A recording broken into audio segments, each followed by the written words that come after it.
देखिएगा क्या है, हमारे पास अनसोल्ड पेपर है कक्षा 10 का गणित 2025 सेट 1 VB। ठीक है, क्वेश्चन नंबर हमने जो बहुविकल्पी थे 1 से 20 वो सभी हल कर लिए हैं।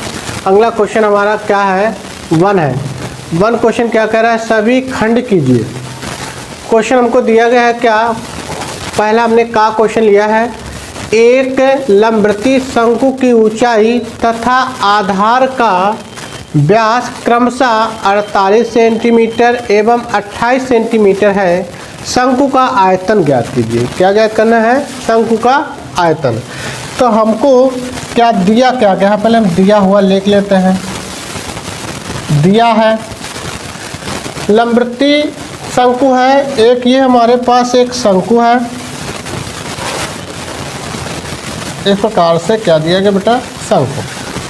शंकु की ऊंचाई ये है और ये क्या है, त्रिज्या जी।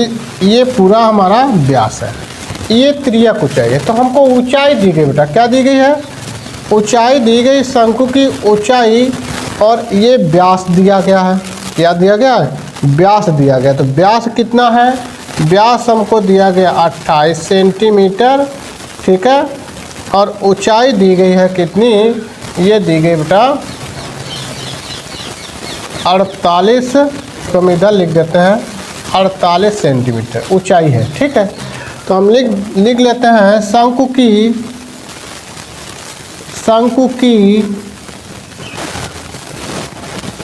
ऊंचाई, शंकु की ऊंचाई h बराबर कितना है, 48 सेंटीमीटर। ठीक है, शंकु का व्यास, शंकु का व्यास d बराबर हमको दिया गया है 28 सेंटीमीटर। शंकु की त्रिज्या,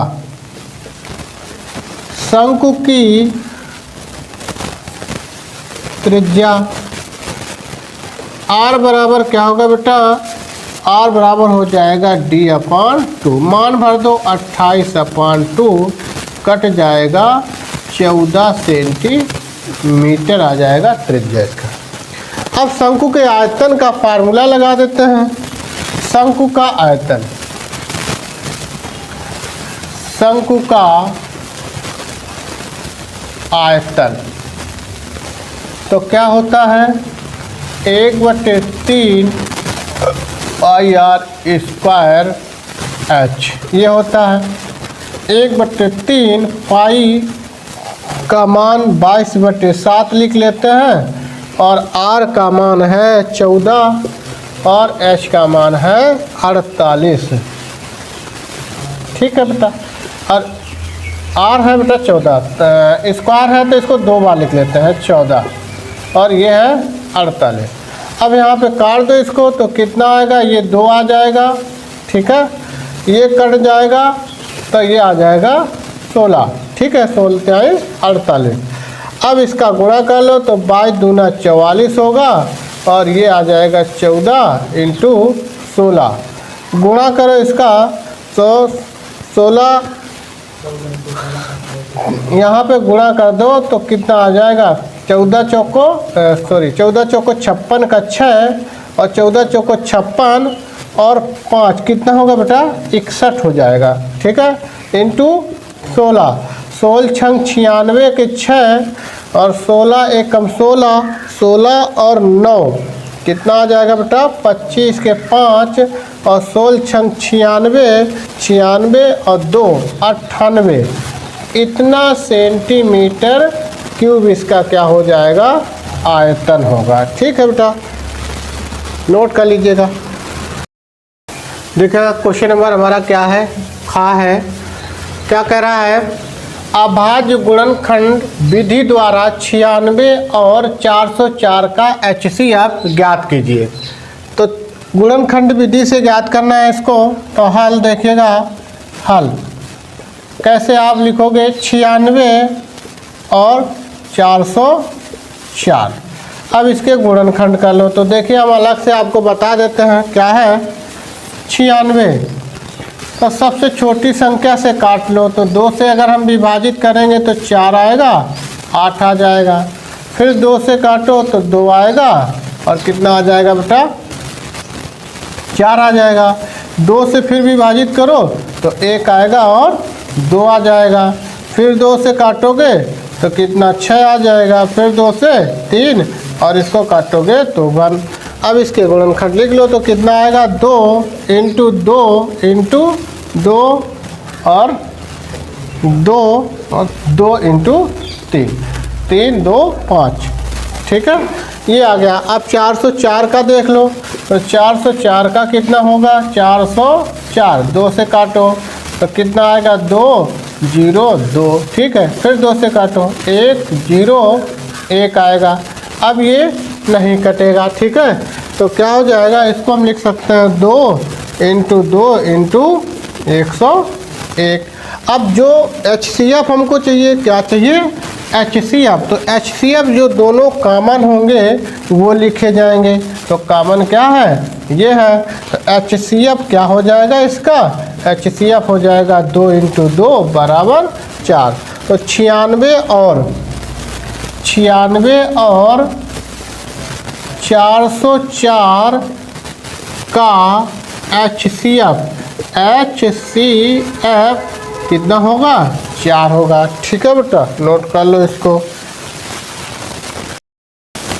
क्वेश्चन नंबर देखिए क्या है, वन का गा है, बिंदु -1, ये माइनस है बेटा, -1,7 और 4,-3 को मिलाने वाले रेखाखंड को 2:3 के अनुपात में विभाजित करने वाले बिंदु के निर्देशांक ज्ञात कीजिए, ठीक है।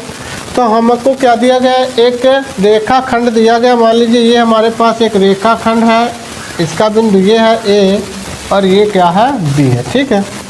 इसके निर्देशांक है -1,7 है और इसके निर्देशांक है 4,-3 है।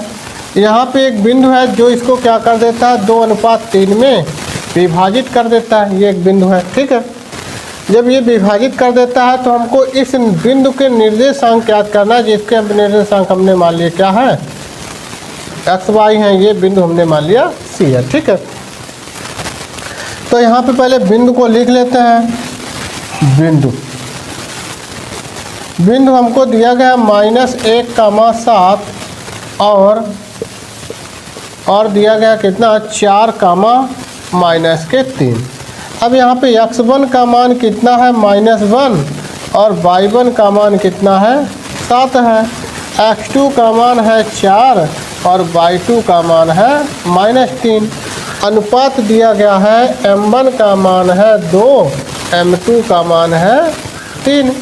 अब विभाजन सूत्र हम लगा देंगे। विभाजन सूत्र क्या है, विभाजन सूत्र। तो विभाजन सूत्र को आप याद रखिएगा। x बराबर कैसे लिखोगे, mx प्लस mx अपान m प्लस m। इसको थोड़ा लिखिएगा। तो पहले लिख लो यहाँ 12 और 21, 12 लिख लो, ठीक है। तो ये हो गया x के निर्देशांक निकलेंगे और जब y का निकालोगे तो क्या लिखोगे, mx plus mx 3 my, y आएगा यहाँ पर y और यहाँ पे y अपान m प्लस m। तो ये हो जाएगा 12 और 21, ठीक है। अब मान भर दो तो देखिएगा क्या है, m1 का मान 2 है, x2 का मान कितना है बेटा, x2 का मान 4 है, प्लस m2 का मान 3 है और इसका मान है -1 अपान 2 + 3 कॉमा y, ये x का मान आएगा यहाँ से y का। अब देखो m1 का मान 2 है और y2 का मान -3 है और प्लस m2 का मान 3 है और y1 का मान 7 है अपान 2 + 3। अब इसको थोड़ा सॉल्व करें। यहाँ देखिएगा क्या आ जाएगा, x बराबर तो 4 दूनी 8 और माइनस के कितना आएगा, प्लस माइनस माइनस 3 एकम 3/5 हो जाएगा, कामा y बराबर माइनस के 6 माइनस के 3 दूना 6 और 7 का 21 अपान कितना आएगा 5, घटा दोगे तो x बराबर 5/5 और कामा y बराबर 15/5, काट दो तो x बराबर 1 और y बराबर कितना आएगा 3। तो ये निर्देशांक आएंगे। क्या निर्देशांक है, निर्देशांक हमारे आ गए हैं 1,3। नोट कर लीजिएगा, यहाँ तक ये आपके क्या होंगे, निर्देशांक लिख लीजिए। देखिएगा क्या है क्वेश्चन नंबर 1 का घ कह रहा है यदि साइन अल्फा बराबर 1/2 और कॉस बीटा बराबर 1/2 हो तो अल्फा प्लस बीटा का मान ज्ञात कीजिएगा। तो देखिएगा हमको दिया है, क्या दिया गया है, साइन अल्फा बराबर 1/2 दिया गया है। अल्फा का मान यदि निकालें तो साइन में ये किसका मान होता है, साइन अल्फा बराबर होता है साइन 30 का। साइन से साइन हट जाएगा तो अल्फा बराबर कितना आएगा बेटा, 30 अंश आ जाएगा। ठीक है, इसके बाद क्या है, दूसरा हमको क्या दिया गया है, कॉज बीटा बराबर 1/2। ठीक है, ये कॉज बीटा किसका मान होता है, कॉज में 1/2 तो ये होता है कॉज 60 का। अब ये कॉज से कॉज हट जाएगा तो बीटा बराबर 60। हमसे कह रहा है क्या कि अल्फ़ा प्लस बीटा के मान बताइएगा, ये पूछ रहा है। तो अल्फ़ा का मान 30 आया है और बीटा का मान 60 आया है, जोड़ दोगे तो क्या आ जाएगा, 90 इसका आंसर होगा। 90 अंक इसका क्या आएगा, आंसर। देखिएगा क्या है क्वेश्चन नंबर 1 का डा है, कह रहा है बिंदु P -6,8 की मूल बिंदु से दूरी ज्ञात कीजिएगा। तो एक तो बिंदु हमारा क्या है, मूल बिंदु है, दूसरा बिंदु P है। तो मान लीजिए क्या है, हम थोड़ा बता देते हैं आपको। ये आपका x अक्ष है, ये y अक्ष है और ये माइनस का x है और ये माइनस का y होता है। ठीक है, यहाँ पे मान लो ये 1 है, 2 है, 3 है, 4 है, 5 है और ये 6 है, ये पॉइंट 6 है। ठीक है, इधर मान लो 1 है, 2 है, 3 है और 4 है। इसको थोड़ा और बड़ा कर लेते हैं, मान लीजिए 5 है, 6, 7 और ये बिंदु है 8, ये वाला। अब इन दोनों को यदि मिला दो तो वह बिंदु कहाँ पे आएगा,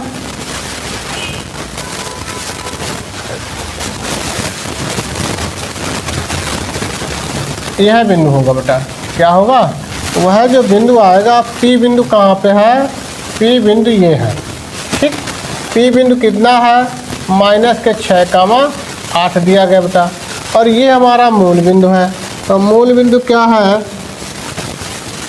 देखेगा ये मूल बिंदु है O बिंदु दिया गया कितना, 0,0 होता है मूल बिंदु। ठीक है, तो इसके और इसके बीच की दूरी आपको ज्ञात करनी थी। ये दोनों के बीच की दूरी कितनी है, तो हमको जो दिया गया है, देखिएगा बिंदु क्या दिया गया है, -6,8 और दूसरा क्या है, और दूसरा है हमारे पास 0,0। तो x1 का मान मान लीजिए कितना है, x1 का मान -6 है, y1 का मान 8 है और x2 का मान 0 है, y2 का मान कितना है, 0 है। दो बिंदुओं के बीच की दूरी क्या है, दो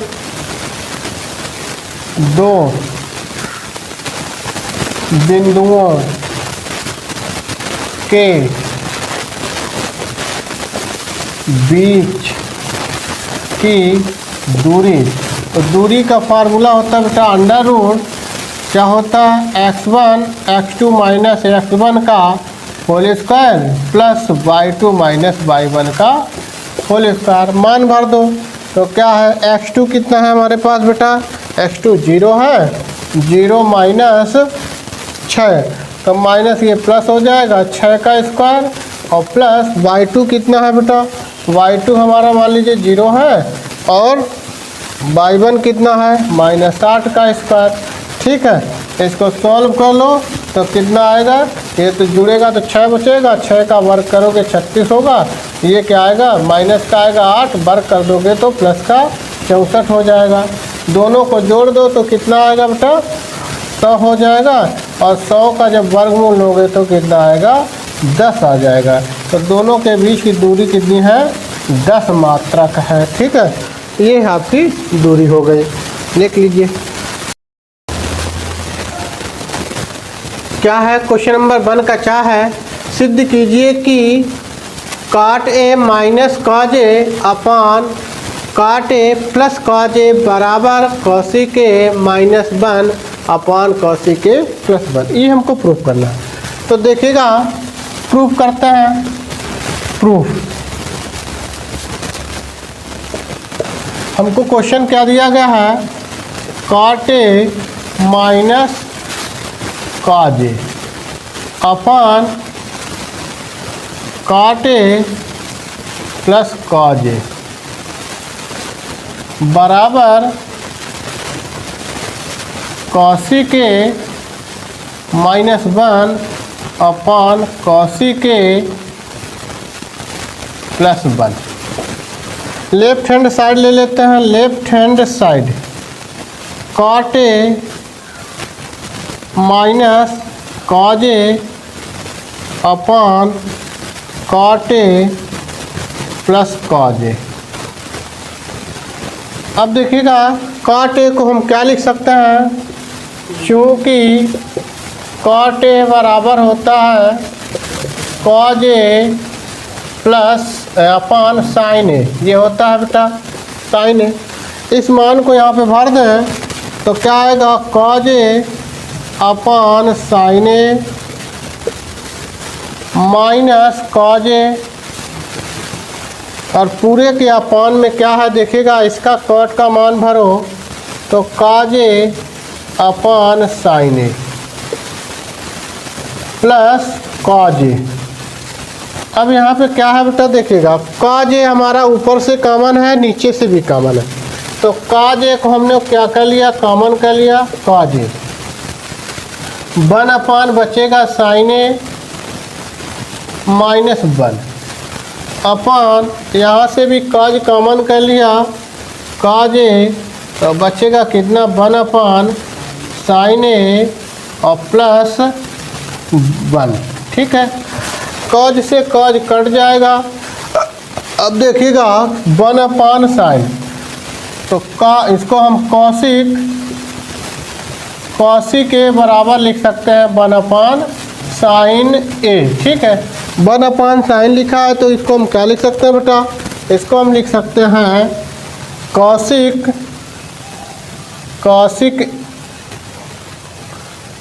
कॉसिक ए माइनस 1 अपान कॉसिक ए प्लस 1। ये हमारा क्या होता है प्रूफ, ये हमारा क्या आ जाता है, राइट हैंड साइड आ जाता है। Right hand side, left hand side बराबर है राइट हैंड साइड के प्रूफ। ये ऐसे प्रूफ करेंगे। ठीक है, लिख लीजिएगा इसको।